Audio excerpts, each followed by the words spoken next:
Greetings. Today I'd like to show you the Shure SBRC, or Shure Battery Rack Charger.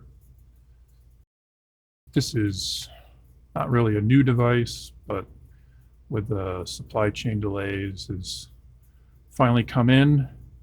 The last of the things that I've had on order from Shure for a while, and figure we will get it set up and see what it looks like. It's not exactly the most sophisticated device in their lineup, but it's pretty important for charging batteries in a convenient manner.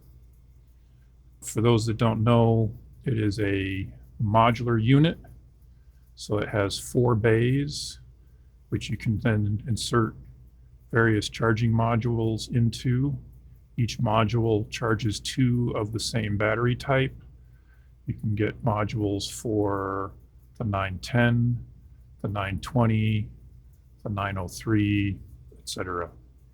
In my case, I have 2 of the SB910 charging modules because I use the 81X transmitters and they use the 910 battery. So if you're familiar with rack mount stuff from Shure, this box will look pretty familiar. They use basically the same fairly lightweight packaging for all their stuff. In the box, we have a manual, which you can also get an electronic version of online. Piece of cardboard.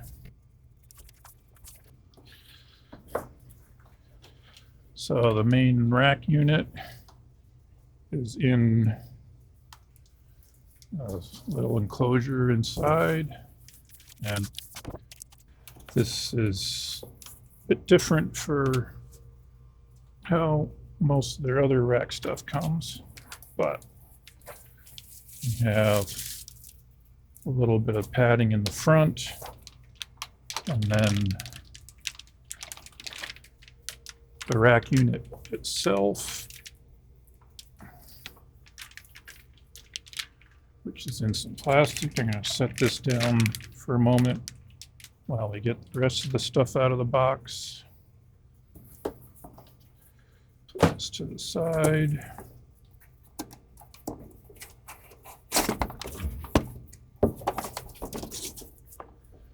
We have a little box on the left side that has an IEC power cable.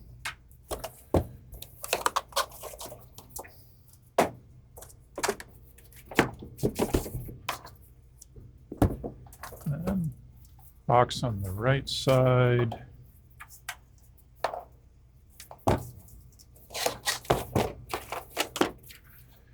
they give you a little tool for getting into, swap out the modules, some screws for the modules, some screws for going in the rack, and then the trademark Shure heavy duty Ethernet cable.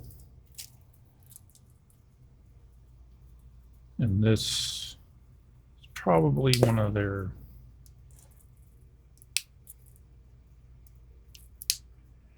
three-foot cables. I'll worry about that later. And so that is it for what's in the box.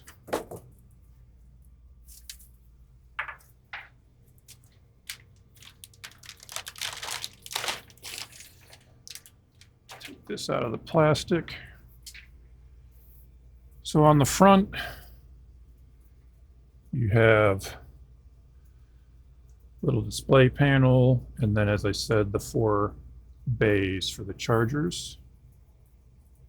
And then on the back, you have IEC power and a single Ethernet. So Unlike a lot of the Shure rack mount stuff, they don't have Ethernet in and out on this, so you can't like daisy chain devices. For the battery charger itself, or the module,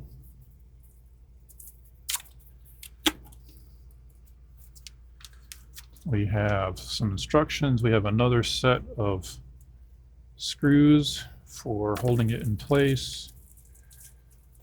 And then the module is in some bubble wrap, and then plastic.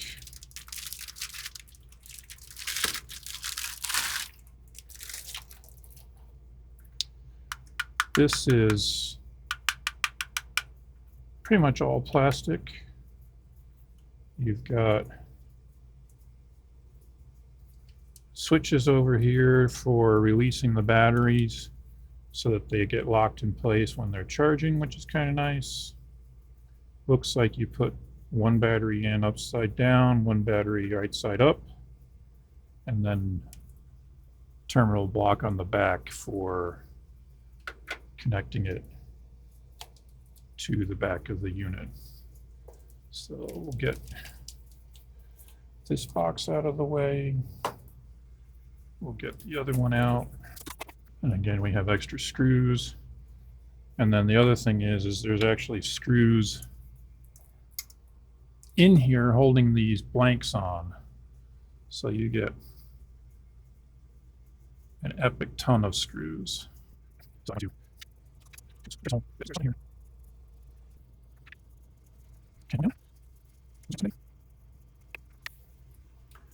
All right. So that is both modules installed. I am going to stop the recording here now, and I will get this mounted into the rack and be back in a little bit. Okay, so now it's racked in the rack along with the rest of the gear. We have an antenna distribution up top, an 8600 spectrum manager, which I've done a overview video of, a AD4Q quad receiver, Axiom Digital, an empty space, the new charger, a Cedar DNS AD, and then a pair of Ethernet switches for the Dante primary and secondary in this rack.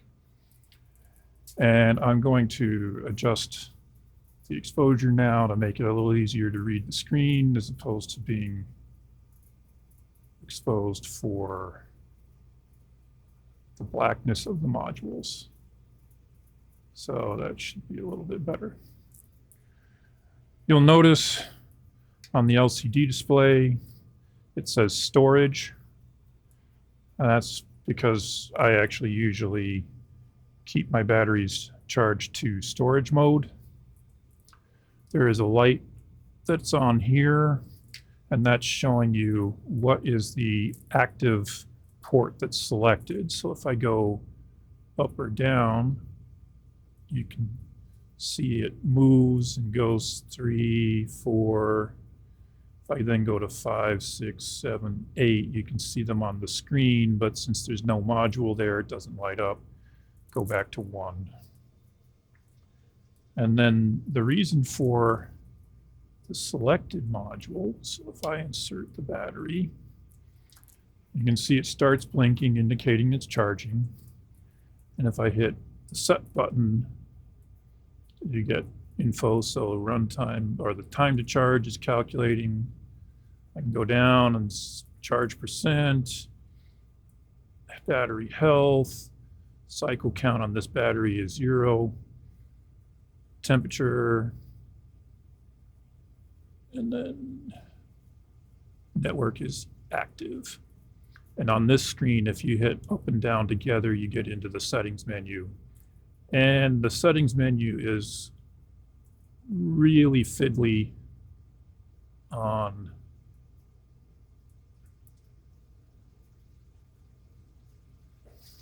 set takes you back to the screen. So since it's so fiddly, I think the thing to do is to look at what this thing looks like on Wireless Workbench, because that's the way you will most likely actually want to adjust this.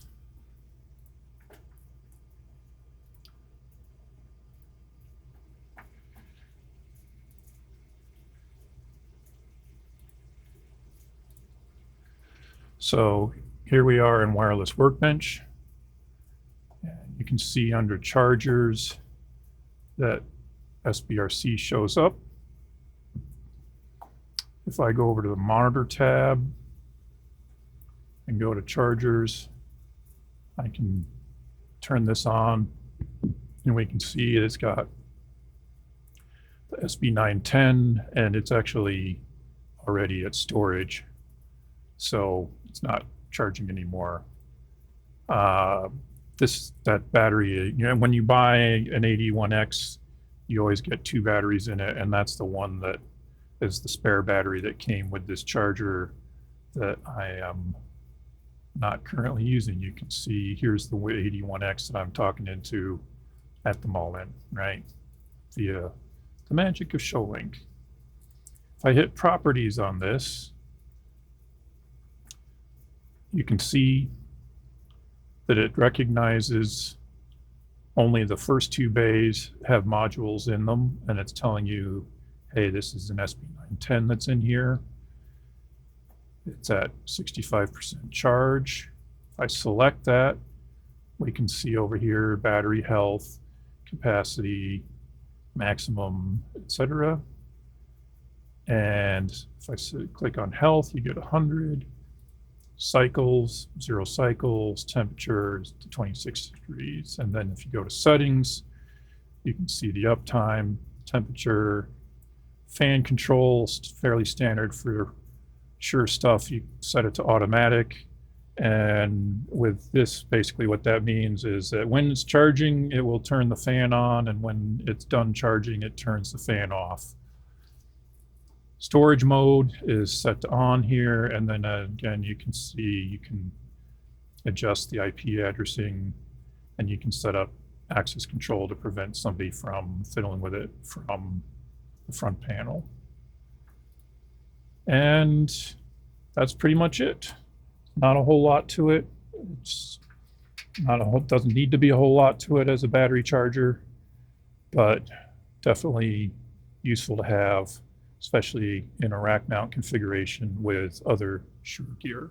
So that was a quick first look at the Shure SBRC with the SB910 charging modules.